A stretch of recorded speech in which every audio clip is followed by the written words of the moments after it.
I left California. In today's video, I am going to be talking about whether it was the best decision I have made or the worst decision I have made. I'm going to be talking about the reasons why I left California and where I headed to. I'm also going to be giving you some information on the best place to go to if you are considering leaving California. So let me set the tone. It was 2017, I was 24 years old, and I had been in business for 4 years. My business was a food truck business. I dropped out of college at the age of 19. I went ahead and said, I know I'm gonna start a business, I just don't know exactly what it is yet. I took the leap 2 weeks later and I started a mini donut business. I then quickly started to expand. I bought a food truck. I expanded my fleet year after year. I expanded my product list. And before I knew it, I was doing fairs and festivals up and down California, from as south as Los Angeles to as north as Sacramento. I didn't know much getting into the food truck business. I was young and naive. My mom had thrown out a business idea that morning, and by the end of the day, I had bought everything I needed to start the mini donut business. Things were actually going really well. I was growing year after year. My revenue was increasing hundreds of percents each and every year. I was making great partnerships in the business. I had grown amazing relationships. I really had nothing to complain about. But what I can say is I felt a shift from a small business perspective in the direction that California was heading. I knew that over the coming years, minimum wage was going to increase to $15 by 2023. I saw regulations increasing for the specific industry that I was in, as well as industries that my friends and family were in as well. I also knew that overall the States was due for a recession. I didn't feel like the business that I was in was necessarily recession proof. And some days I just kind of felt like the clock was ticking. And at any moment, something catastrophic could have happened and my business would have been deeply affected by a recession. Actually, that did end up happening with COVID-19. Many state fairs completely closed down. Festivals were canceled. I mean, we depended on big crowds and big groups of people at these events, and all events just canceled immediately. And honestly, my heart goes out to all the people that have been in the concession business for years and got hit by what happened with COVID-19 and everything being shut down. I also felt like my industry wasn't necessarily headed in the right direction. For me, I really cared about the quality of the product that I was putting out to the people. But I felt like, my friends in the business really didn't quite feel the same way. They knew that they were, in this one location once a year, and that people would probably forget if they served them a 4-hour-old corn dog. And so I think that, for me, quality was so important, and I didn't really see the value of a family of 4 going to their local county fair and spending $150 or more on food and rides for half a day. For me, I just take the quality of food so seriously, and bad food really makes me angry. And so I just didn't really like that perspective in terms of, I felt like the quality of products were slowly declining over time, and concessionaires just really didn't care about that. That wasn't their focus. And as a foodie, I just didn't really see why people would want to continuously go to these events if the food was terrible. I knew that as the minimum wage was increasing in California, I would have to raise my prices dramatically. I knew that I would have to start selling funnel cakes for probably $20 a pop. And I'd also have to start selling bottles of water for $5. At first, you might be like, that doesn't make any sense. But what you need to understand about the concession business when it comes to the local fairs is they typically take 25% of gross sales alone. So the concession business was a seasonal thing, and during my off season, I would always try to find ways to create different streams of revenue. One off season, I wrote a book, and another one, I made a really great decision and I started investing in Bitcoin. The truth was, at the time, I did not fully understand Bitcoin or cryptocurrency. But I'll never forget the day that I had this overwhelming need and desire to completely empty my bank account and buy as much Ethereum as I possibly could at $7. It was simple. I had seen Ethereum drop from approximately $16 down to $7. And the saying just popped into my head: buy low and sell high. And with that kind of a drop in price, it seemed like the right thing to do. And I must say that turned out to be one of the single most pivotal decisions I made when it came to my finances. So as Bitcoin and Ethereum rose over time, I had this new desire to learn the tax code, to understand the tax code. What I learned was that taxes are a game and you're either winning or you're losing. The tax code was created by the wealthy for the wealthy. So I read this amazing book. It's actually Robert Kiyosaki's CPA, and I'll go ahead and put that link below. And that book particularly really helped me fall in love with just learning about taxes and the correct way to play the tax game. So it was the end of 2017. I decided to sell my business. I had one really unfortunate event with some employees, and it was just things that had piled up over time. I was striving, I wanted freedom in my life. I had started traveling, I got bit by the travel bug. I wanted the freedom in my life.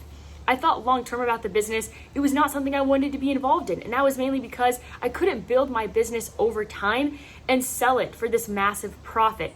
It's really hard to gain value when it comes to building a concession business and selling it because you typically can't sell it with contracts for specific events. So I sold my business and I wanted a change of pace in my life. I wanted to move. I knew that was the next step when it came to my personal growth. I thought about Los Angeles, but at that time I really wasn't taking taxes into consideration because I would still be in California.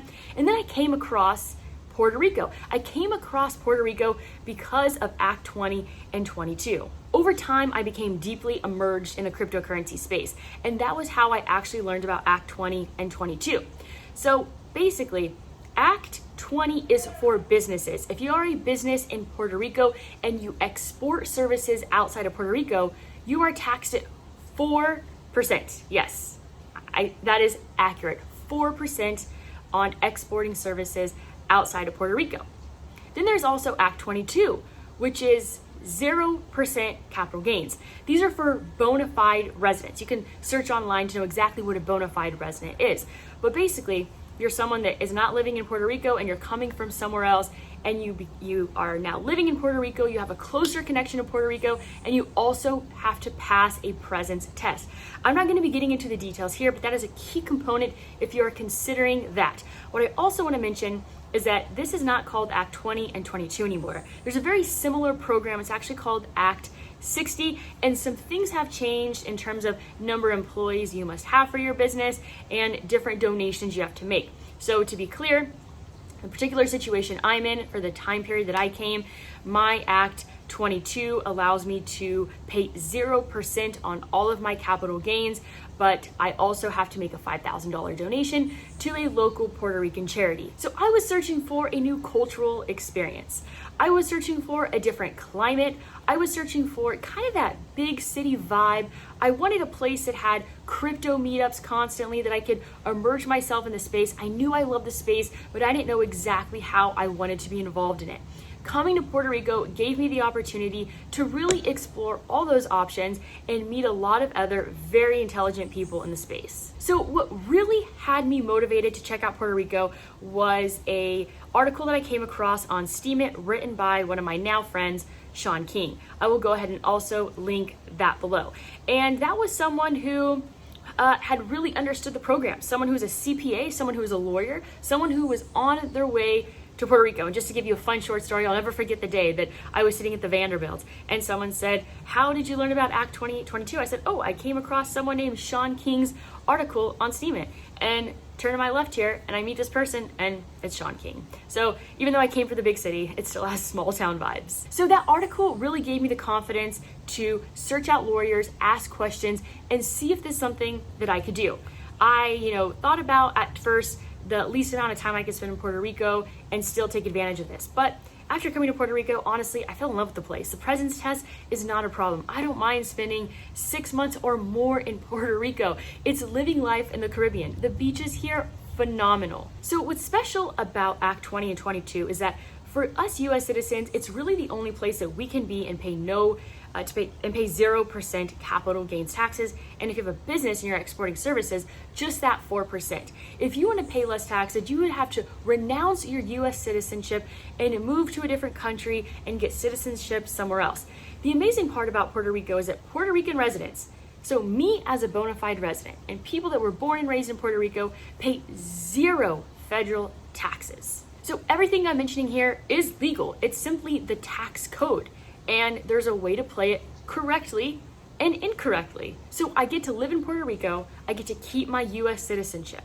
I can still go back to the States when I want, but I have to keep track of how many days. I can get into all that in another video when it comes to the presence test in Puerto Rico. I do not have to renounce my US citizenship. And if I ever change my mind, I can simply move back to the States. If I want to go back to California, I could pay the highest state income tax, and I could also pay all those federal taxes as well if I want to. But right now, I don't. I'm loving Puerto Rico. Everything is good here. What makes this unique is that Puerto Rico is a territory of the United States. Yes, it is possible that Puerto Rico can become the 51st state, but in my opinion, that's highly unlikely, one. And two, if that was to happen, I believe the transition would take a minimum of 10 years. I visited Puerto Rico in March of 2018. I'd been traveling the world. I went directly from Bali to Puerto Rico. I came for 3 weeks to check it out, to see if this was somewhere I could actually live. Honestly, my first impression with Puerto Rico was that it was okay. I actually met a lot of people initially, but I really wasn't staying in the right areas, and I wasn't really taking the time to find someone that truly understood this place to kind of show it off to me. So in March of 2018, I came to Puerto Rico. I stayed for 3 weeks. I visited for 3 weeks. And I just, I was like, you know what? I'm gonna force myself to move here. Whether I love it or I hate it, I signed a 1-year lease. What the heck is 1 year, right? So I went back to California for 1 week, Easter, to spend it with my family. I got all my belongings and I was off to Puerto Rico. Looking back now, it all seems a bit like a blur, and I made those decisions extremely quickly. But that's how I like to do things. So I'll never forget the first 2 to 3 weeks I was in Puerto Rico. I just sat in my apartment, not really sure what to do or where to go. And then I met one friend. We bonded over scooters and wanting a scooter, because I bought a scooter first thing when I got to Puerto Rico. And after that, I met a ton of people. This place felt like home extremely quickly. I really was meeting more people than I could really keep track of, and the transition was extremely seamless. Moving to Puerto Rico was one of the best decisions I have made throughout my entire life. Absolutely, it's hard sometimes to be away from friends and family. But what I can say is I actually really enjoy the dynamic. When I go back to California, I am super present and focused on the people in front of me. I know that my time with them is limited, therefore I absolutely cherish it more, and I'm so much more grateful for it, and I feel like I waste absolutely no time. There is a very right way and a very wrong way to move to Puerto Rico, and I'm talking about it in terms of doing it correctly. It's you can read the information and interpret it one way, but it's really important, in my opinion, to meet with local people, to meet with local CPAs, and also meet with lawyers that will help you get your Act 20 and 22 started. So the question is, will I go back to California? I will always visit California.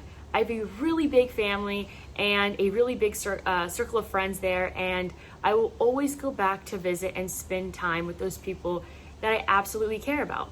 But I will never be a resident of California ever again. I say that with certainty, mainly because California and its philosophies do not align with my personal beliefs and my morals and my values. I refuse to pay taxes to a state that doesn't align with my principles and my values. Honestly, living in the States may never be an option for me ever again.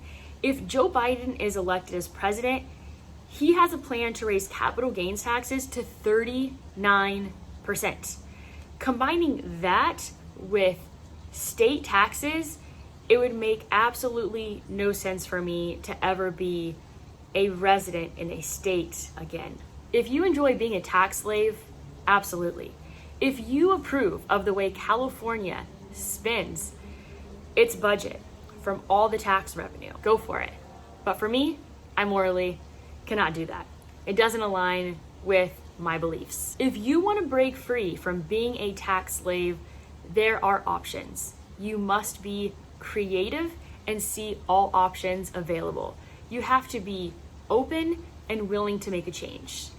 And what keeps most people in California is their inability to be open to change. So we see Ben Shapiro leaving California. We see Joe Rogan leaving California. We see Graham Stephan leaving California. I must say, I saw California for what it was. or for what it is 3 years ago, and I got out. And I highly encourage all of you to consider it as well. And don't get me wrong, I'm always encouraging my family to leave California. The problem is they don't like change, and I don't actually recommend Puerto Rico to them because it doesn't make sense. I actually recommend Portugal to them. And if you want to learn more about, more opportunities to leave the States or find a new place to live, Our Rich Journey is a great channel, a family that actually retired from living in California and they now live in Portugal. You must check them out. So that's all I have for you today. As always, go out there and create a portfolio that you love.